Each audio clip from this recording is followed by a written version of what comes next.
Breakout star Caitlin Clark's bodyguard Sophie Cunningham has gone viral after saying this about Caitlin Clark. And it literally pisses me off when people are like, she's not the face of the league. Who would be? What? When people try to argue that she's not the face of our league, you're dumb as shit. Yeah. You're literally dumb as fuck. The way Caitlin Clark is being targeted is no longer just a theory, it's a deliberate strategy. You cannot push aside your greatest assets. You can't take the spotlight off of them. Some players don't just play the game, they change it. Caitlin Clark is one of those players. Cunningham, Sophie, had enough. She eventually lost it after witnessing Caitlin Clark being singled out repeatedly. Sophie said some very unapologetic things. The kind of things that have made her beloved by Fever fans. And it was felt by the entire league. One message, one moment. Keep Caitlin safe. Leave a 100% in the comment section right now if you completely agree with her. And it literally pisses me off when people are like, she's not the face of the league. Who would be? What? Sabrina? No. No, there's really good, well-known people in our league. I'm not discrediting them. We have a lot of badasses in our league. Yeah. Hell yeah to that. I'm all for that. But when people try to argue that she's not the face of our league, or if our league would be where we're at without her, you're dumb as shit. Yeah. You're literally dumb as fuck. It might have appeared to be just another WNBA altercation from the outside. Game after game, we've seen the same pattern. Cheap shots, hard fouls, and what looks like a relentless physical campaign against her. However, there was much more going on during that widely shared exchange between Sophie Cunningham and a Connecticut Sun player. It was the culmination of weeks of tension building. She protects Caitlin Clark in that Connecticut Sun game, throws J.C. Sheldon to the floor. That's when she became a viral sensation. As many fans were well aware, Sophie had been watching. Like any other rookie, Caitlin Clark wasn't just getting roughed up. They were specifically targeting her. Sophie revealed everything. She stated unequivocally that she heard discussions about letting Caitlin know what the W is in locker rooms, particularly in Phoenix, before ever joining the Fever. You have seen players in our league try to toughen up Caitlin. We call her CC. CC. No, we're going to prove her. We're going to show her what the W really is. Because of her prominence, influence, and popularity, players were openly plotting to degrade her and bring her down a level. Although Sophie stated that all rookies are put to the test, what is going on with her? It's simply too much. That wasn't only a grievance. It was a warning from one of the league's fiercest and most vocal players. According to Sophie, Caitlin turns away games into home games and attracts crowds everywhere. Make no mistake, Indiana Fever, all these people viewing these games, all these people showing up to your arena, they're showing up there for Caitlin Clark. It's a miracle. Some of those games without Caitlin Clark that don't involve the Fever are actually getting 600,000 views. And continues to enter venues while being treated as though she hasn't merited her spot. She bluntly stated that it was personal, targeted, and unlike anything she had ever witnessed. It's just too much. It's too much, says Sophie Cunningham. It was more than simply a struggle for Caitlin. They were harassing her. But there's just more for her. I'm over. And if I'm saying it's too much, then it's probably too much. Additionally, Sophie did more than just talk when the Connecticut game went too far. She took action. When the Indiana Fever played the Connecticut Sun, this wasn't just another game. It was the moment the WNBA's problem was laid bare for everyone to see. As Clark, visibly upset and still in pain, pushing Sheldon away, the situation exploded. A harsh foul became a declaration. Last second, intrusive thoughts. I was like, fuck it. Yeah. And at first I just tried to hold her and put her, grab her. Just let me explain. Sorry. I know what it looked like.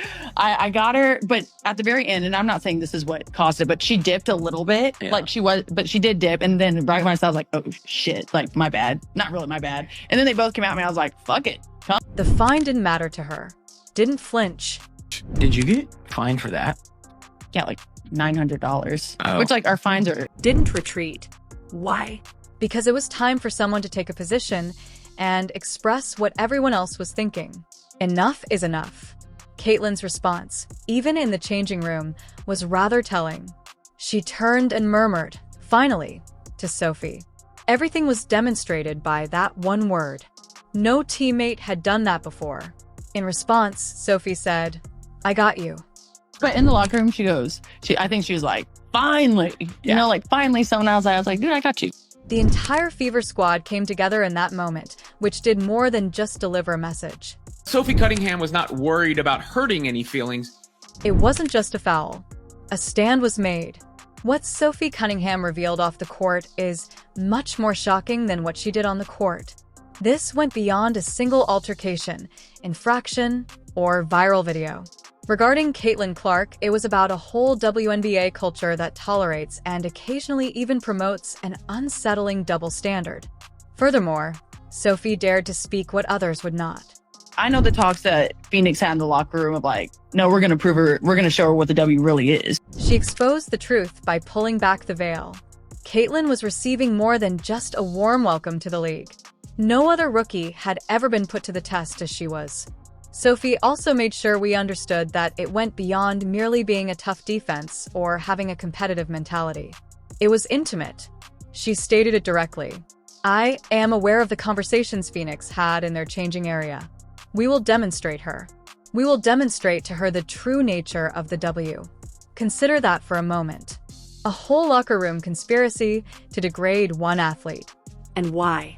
Since she altered the rules of the game. Because arenas were sold out by her.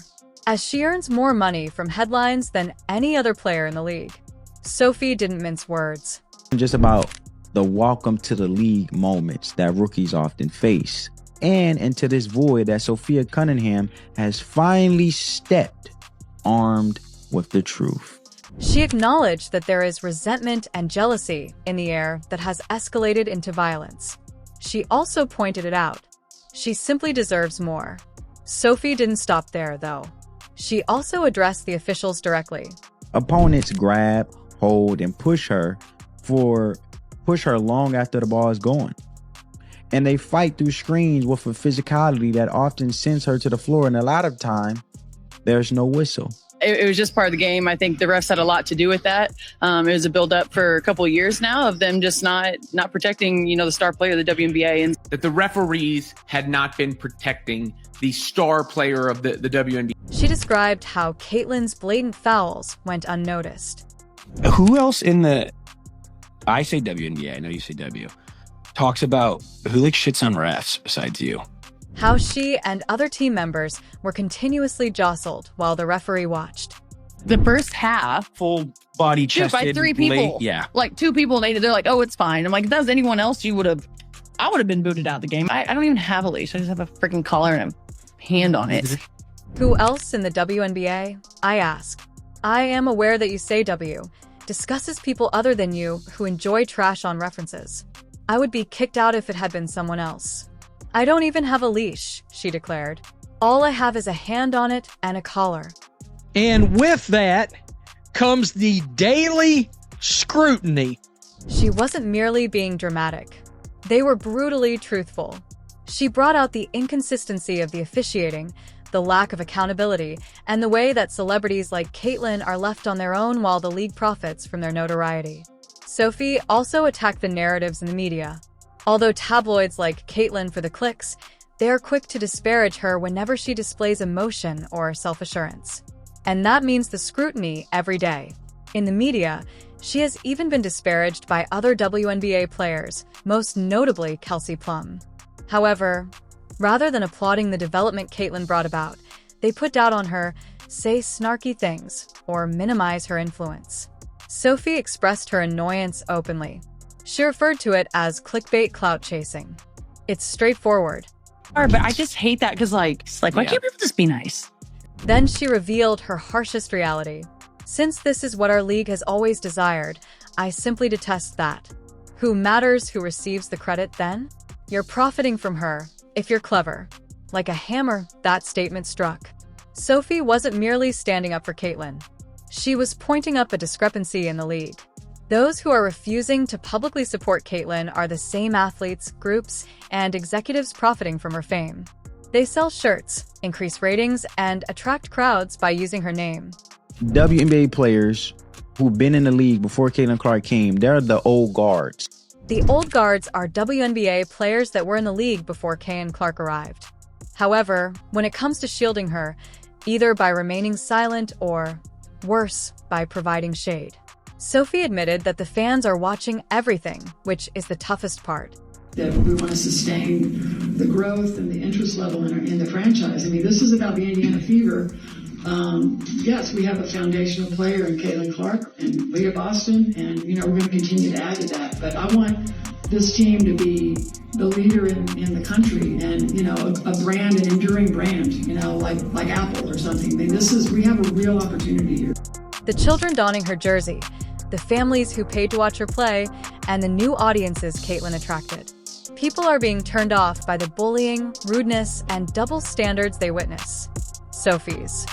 The Indiana Fever president that has deactivated her Twitter account. This team could blow a massive opportunity. You are alienating the people who are trying to save your league if you don't defend its reputation. Sophie did more than simply stand up for Caitlin. She presented the league with a mirror. You piss off this fan base and Caitlin Clark leaves, it's lights out. You're being warned by the fan base right now. You are alienating the people who are trying to save your league if you don't defend its reputation.